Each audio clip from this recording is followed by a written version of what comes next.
এখন সভা all India Congress কমিটিৰ জেনেৰেল ছেক্ৰেটাৰী জিতেন্দ্ৰ সিং ডাঙৰীয়াৰ সভাপতিত্বত অনুষ্ঠিত হৈছিল আৰু সেই সভাই কেতবোৰ নিয়ম বান্ধি জিলা পৰ্যায়ত আমি আঞ্চলিক পঞ্চায়ত ৱাৰ্ড মেম্বাৰ আৰু জিলা পৰিষদত কেনেদৰে প্ৰাৰ্থিত্ব নিৰ্বাচন হ'ব লাগে সেই ক্ষেত্ৰত এটা প্ৰক্ৰিয়া আৰম্ভ কৰিছিল। সেই প্ৰক্ৰিয়াৰ মাজেৰে আজি আমি বিভিন্ন জিলাৰ পলিটিকেল এফেয়াৰ্ছ কমিটি বহিছিল। ৰাতিপুৱা মই আপোনালোকে দেখিছে যে মই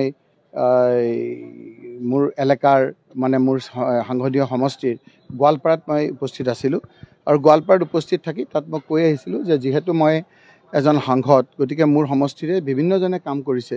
এতিয়া 4-5জনে কাম কৰিছে, এপ্লাই কৰিছে, বহুতে কাম কৰিছে, আমি প্ৰাৰ্থী দিব লাগিব, এজন এপ্লাই কৰিছে, 4-5জন।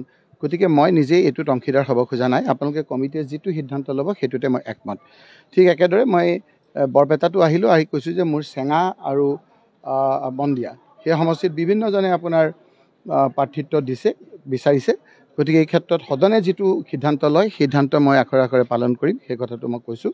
কেৱল মই এটা কথা কৈছোঁ যে যিসকলে কংগ্ৰেছ দলত কাম কৰিছিল, যিসকলে ইলেকশ্যনৰ সময়তো কংগ্ৰেছ দলত অংশগ্ৰহণ কৰিছিল, সেই সকলো আমাৰ কংগ্ৰেছ কৰ্মী। তেওঁলোকৰ প্ৰচেষ্টাতে আমি বিভিন্ন জনে কাম কৰি এটা ৰেকৰ্ড সংখ্যক ভোটত ধুবুৰীত আমি লোকসভাত জিকিছোঁ। গতিকে সেই লোকসকলে এতিয়া আপোনাৰ প্ৰাৰ্থিত্ব বিচাৰিছে, সেই লোকসকলে প্ৰাধান্য পাব লাগে আৰু সেই লোকসকলে পালে আমাৰ কোনো আপত্তি নাই।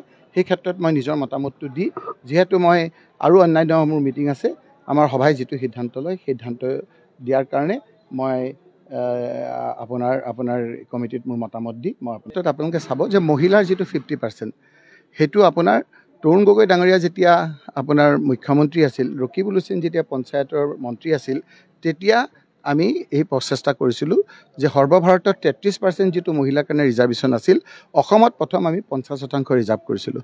এইবাৰ আমি যুৱ কংগ্ৰেছক আমি এটা চান্স অফ ছাকচেছ থকা বেছি সংখ্যকক দিবৰ কাৰণে আমাৰ ইতিমধ্যে সিদ্ধান্ত হৈছে। যেতিয়া প্ৰাৰ্থিত্ব ওলাব আপোনালোকে চাব যে আঞ্চলিক পঞ্চায়তেই হওক, জিলা পৰিষদেই হওক, ৱাৰ্ডেই হওক, এটা চাইজেবল এটা পপুলেশ্যন আমাৰ ইয়ুথ কংগ্ৰেছৰ পৰাও পাব।